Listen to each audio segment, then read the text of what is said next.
कल्पना करा, महाभारत लिहिणारे महाज्ञानी महर्षी व्यास भर उन्हात घाम गाळत रिक्षा चालवत आहेत. अरे बाप रे. हो. आणि ज्यांनी जगाला नीती शिकवली ते आज एका ट्रॅफिक सिग्नलवर 2 रुपयांसाठी कुणाशी तरी हुज्जत घालत आहेत. म्हणजे ज्या भीमाकडे हजारो हत्तींचं बळ होतं तो आज कुठल्या तरी गोदामात पाठीवर सिमेंटची पोती वाहतोय, असाच हा प्रकार झाला. अगदी तेच. आणि सत्याचा मक्ता घेतलेला राजा हरिश्चंद्र कोर्टात पैशांसाठी खोटी साक्ष द्यायला उभा आहे. म्हणजे ऐकायला हे सगळं किती हास्यास्पद आणि तितकंच अस्वस्थ करणारं वाटतं ना. खूपच अस्वस्थ करणार आहे हे. पण आजच्या आपल्या या सखोल चर्चेत आपण नेमक्या याच मानवी अस्वस्थतेचा वेध घेणार आहोत.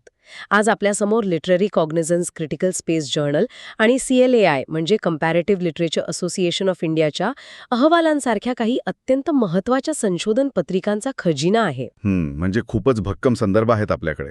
नक्कीच. पण आपण इथे कोणतेही जडजंबाल प्रबंध वाचून दाखवणार नाही आहोत.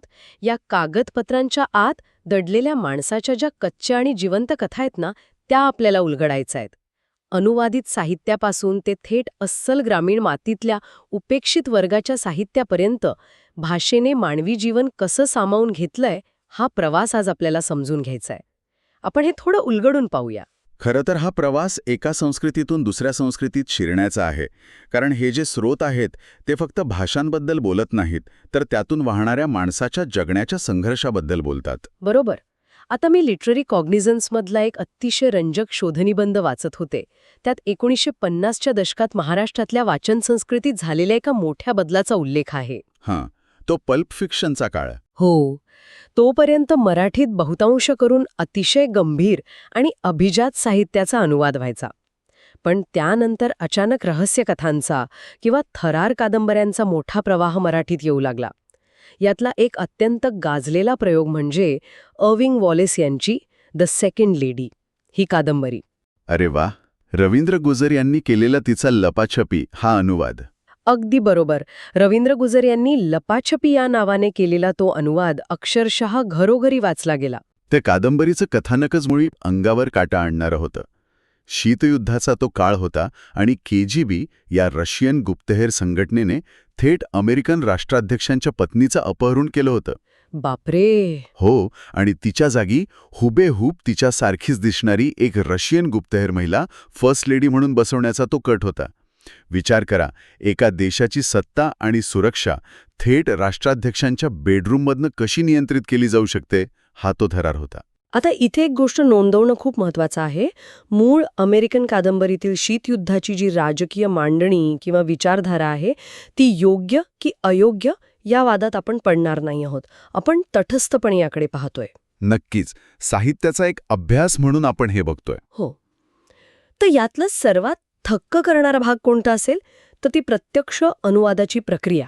आणि त्यातच अनुवादकाचं खरं कौशल्यपणाला लागलं होतं असं मला वाटतं. कारण 1980च्या दशकातला मराठी वाचक आणि त्याची सांस्कृतिक चौकट अतिशय वेगळी होती.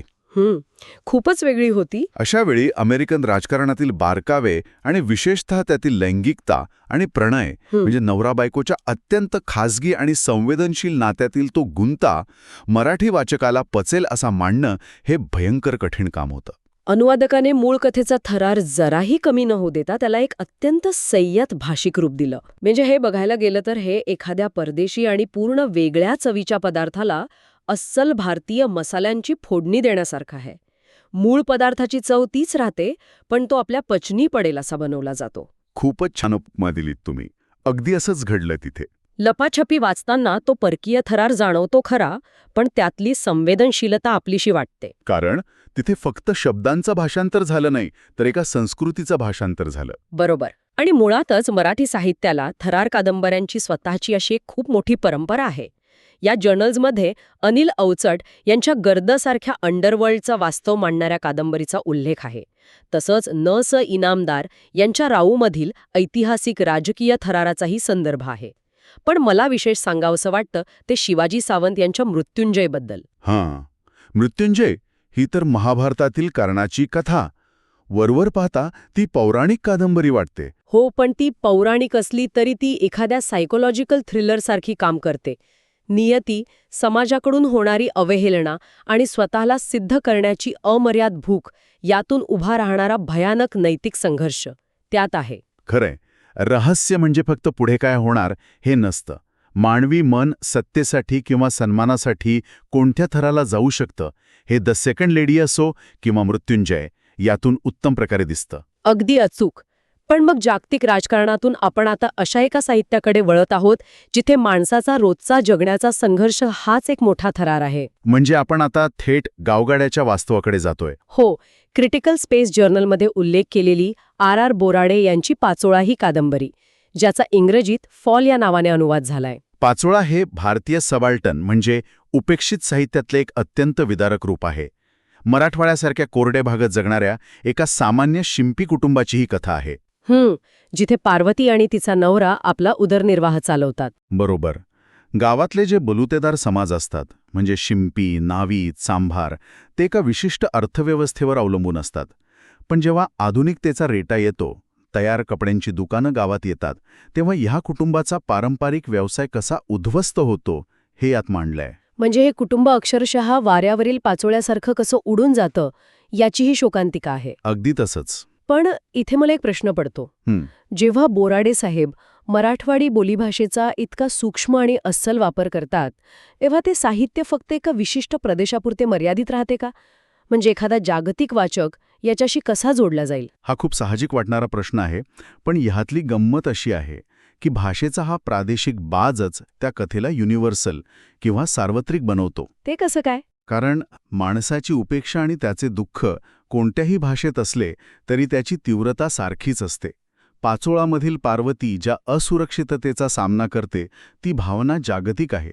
मुन्शी प्रेमचंद यांच्या गोदांमधील होरीची जी तडपड आहे किंवा राजाराव यांच्या कांथापुराप्रमाणेच हे जागतिक मानवी दुःखाचे प्रतीक बनतं.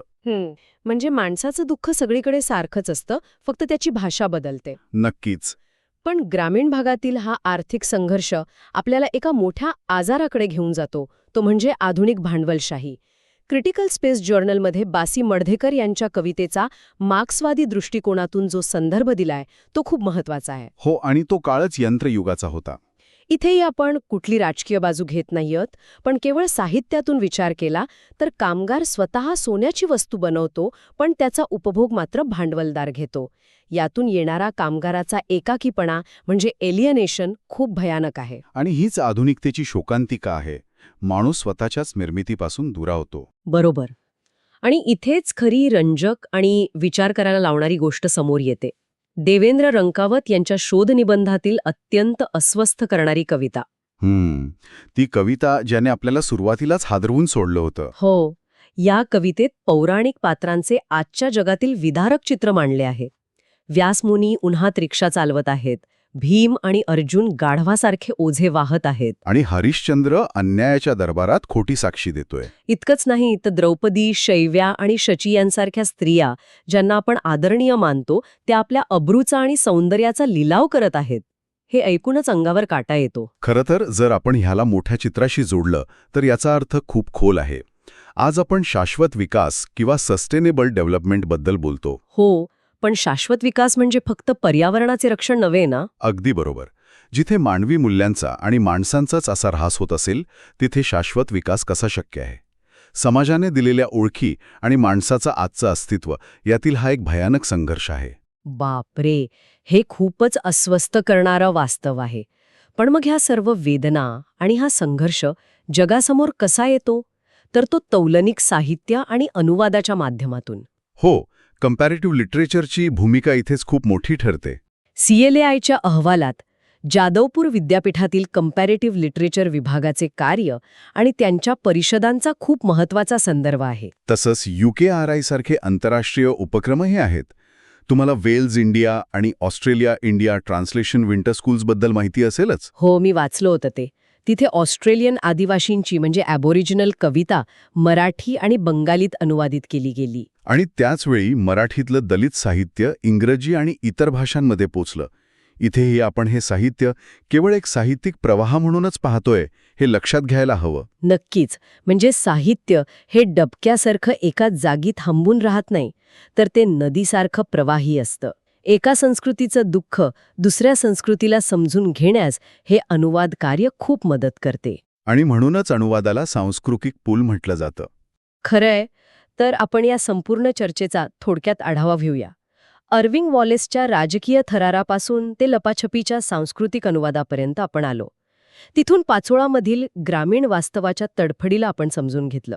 आणि व्यासमुनींच्या रिक्षा चालवण्याच्या विदारक कल्पनेपासून ते जाधवपूर विद्यापीठाच्या जागतिक अनुवाद कार्यापर्यंत आपण हा पूर्ण प्रवास पाहिला. हो, पण आजच्या या चर्चेचा शेवट मी एका नवीन प्रश्नाने करू इच्छिते.